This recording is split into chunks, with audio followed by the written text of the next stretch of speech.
All right, I'd like to start. Thank you. Thank you all for coming today. For those of you that do not know me, my name is Jonathan. I'm Jason's older brother.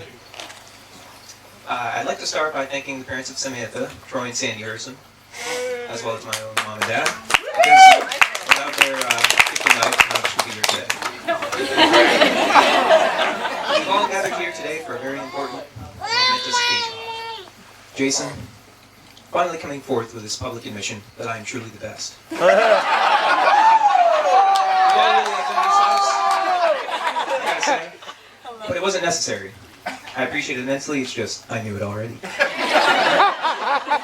You see, for how great I may very well be, I'm what you might call a rough draft. The early sketches. The blueprint. Jason, sleek, new and revised 1991 model. My parents were like, the 87 iteration is good in some ways, but we can do better. This time let's shave off some of that awkwardness, that oversensitivity, and shoot for something a bit more normal and impressive. But let me tell you, this wasn't always the case. No. He took time to develop into what you see today, and I saw it all. I had the distinct pleasure of watching it unfold.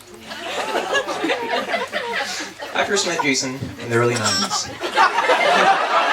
I was a toddler, he was an infant. One morning, I was strolling down our stairs in our home in Connecticut in my Mickey Mouse underwear, planning on meeting Mom for a formal breakfast. Instead, I ran into my grandmother. Where's Mom? I asked. Oh, your new baby brother was just born last night. What? I thought that big brother class at the hospital was just a training exercise. Try run. This wasn't supposed to happen, no. So, we all got in the car, my dad drove us to the hospital, and he revealed that him and Mom were still deliberating on a few names. First name they were considering, Jason. The meaning of the name Jason is healer, to heal. They say laughter is the best medicine. Hey! And those of you that know Jason know that he does his fair share of healing others. The other name they were considering, Rutger. Rutger. I looked it up. The meaning of the name Rutger: a male with a propensity to become highly agitated when stuck in a rut. No offense to Rutgers up there, but I may have weighed in. Jason starts with J. So does John. New battery. You're gonna have to use your big boy voice now. Hey Troy, what about that generator? Test? There you go. Okay. So does John. Needless to say, Jason has thanked Mom, Dad, and I over the years for not naming him Rutger. So we arrived at the hospital. My dad went into the gift shop and purchased a plush lamb toy for me to give my new brother. He lifted me up and held me over the crib and said, "There he is, your new baby brother Jason." I leaned in over the crib with a plush lamb toy extended.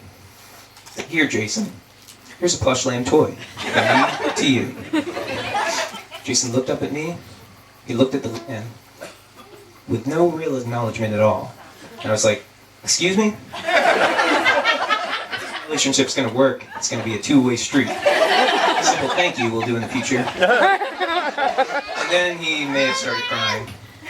To which I was like, "Oh, man, seriously, grow up." So anyway, a couple years later, in the early 90s, a friend of mine gave me a penguin bar at school. Now, a penguin bar was a chocolate bar in the shape of a penguin riding a skateboard that I'd see on TV. Now, rather than just eat the penguin bar, I valued its rarity and utility in my life. I set it up high on a mantle in our home for all to see. I'd go brush my teeth at night, and as I'd walk by it going up the stairs, "Good night, penguin bar. Today was a good day." Well, one night, I came home from a long, hard day of first grade schooling, and the penguin bar was gone. Where did it go? Jason ate the penguin bar. For those the mantle, the remnants of a cool wrapper torn asunder with minimal chocolate residue. Jason, the penguin. Unbelievable. My parents tried to negotiate the situation with a peace offering, Reese's peanut butter cups. But it wasn't the same. Jason smiled and said, "If it makes any difference, it was delicious." This is a good example of Jason's MO, his way of doing things. Seize what you want when you want it, because life is short, and your brother will get over it. Hopefully. Even at a young age, Jason and I were testing the validity of each other's arguments. Being that I had the lesser undeveloped brain at the time, I may have slung something one time that just didn't sit quite well with young Jason. Something of the inflammatory sort, if you will. Jason responded with his apt rebuttal. "Oh yeah, Johnny? Oh yeah? Well, you're a kitty cat pooper dog." Jason, I'm telling. Needless to say, that became a staple insult in our household for years to come. Jason doesn't use it much these days, but he keeps it in his back pocket for the only most important and serious events. At one point in time, Jason started tattling on me for the smallest slights. One time I may have accidentally squirted him in the eye with a squirt gun. He ran over to Dad, holding his eye, and said, "Dad, Johnny shot me in the eye!" I looked at my watch, right on time for the 4 to 6 o'clock fit. Dad patted him on the back and said, "Come on now, Jason, come on. We're gonna have to start calling you One-Eyed Pete," which all of us found hysterical, including Jason for some reason. And laughter being the very best medicine. His eye, it was a miracle, it was quickly healed. I still think One-Eyed Pete has a better ring to it than Laughter. Now, those of you that know Jason know he's gifted with extemporaneous, razor-sharp quick wit, and debate skills. He once told me in relation to the development of his skills that he had to develop them in order to survive. Or at least get out of doing things he didn't want to do. He'd make a great lawyer, as equally as he would a comedian. One time, my mom came in our dining room and said, "Jason, why haven't you cleaned up your mess?" To which Jason responded, "Oh, great process of elimination, Mom. I didn't do it, so Jason must have done it." "Who told you this was my mess anyway, Johnny? That's hearsay. This is ridiculous. Motion to dismiss on the grounds that this dining room has evolved into a kangaroo court." He packed up his briefcase and he stormed out of it. Now, I may have exaggerated and embellished on that last story a little bit, but it's not that far off from an accurate portrayal of a young Jason evading cleaning. Now, I've got thousands of stories I could share, but I'm kind of getting sidetracked. The point I'm trying to make here is that Jason's overall life experiences have accumulated and added up over time to develop him as a person. I've had the unique and fortunate experience to be close to my younger brother for the past 25 years. One of the greatest joys in my life has been the opportunity to watch develop, discover, grow and evolve into the person he's become today.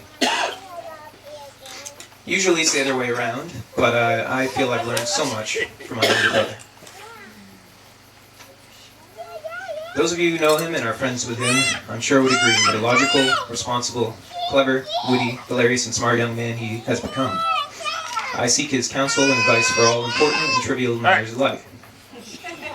He's a natural-born leader. He inspires me. She listens. He's my best friend, and I'll always be there for him. She just listened. We should all be so lucky as to have someone like him in our lives that we can depend upon, rely upon. I know I certainly am. Which brings me to Samantha, his even better half.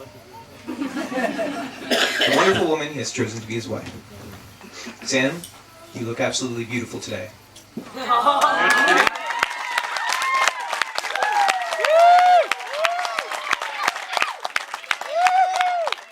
Jason and Sam started spending time together many years ago in high school and have been together ever since. They both went off to their respective colleges and maintained a long-term, long-distance relationship. They emerged from this circumstance years later unscathed and with an even stronger bond. Sam has provided Jason with some much-needed balance in his life. I've observed over the years how much Jason cares about Sam and how truly happy she makes him. She's kind, thoughtful, responsible, creative, and smart. She challenges my brother every day to be a better person than he was previously, and he strives to achieve this for her. I believe she has helped amplify and refine Jason's strengths and qualities, and I truly think he credits her for these improvements. Among other things, she has given him purpose. He's very lucky to have her. They are truly made for each other. I couldn't be happier being here today celebrating their union. With that, let's toast to this beautiful couple. To the new Mr. and Mrs. Henry. Sam, Jason, I love you both. Congratulations, and here's to a happy and healthy marriage full of love and laughter for the rest of your lives. Cheers!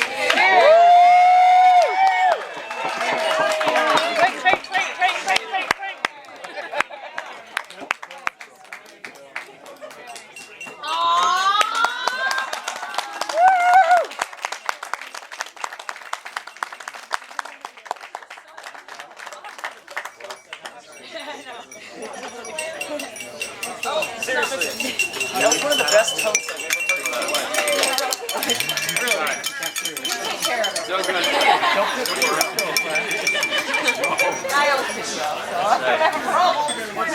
Good job. Great job, Connie. This is Gaza!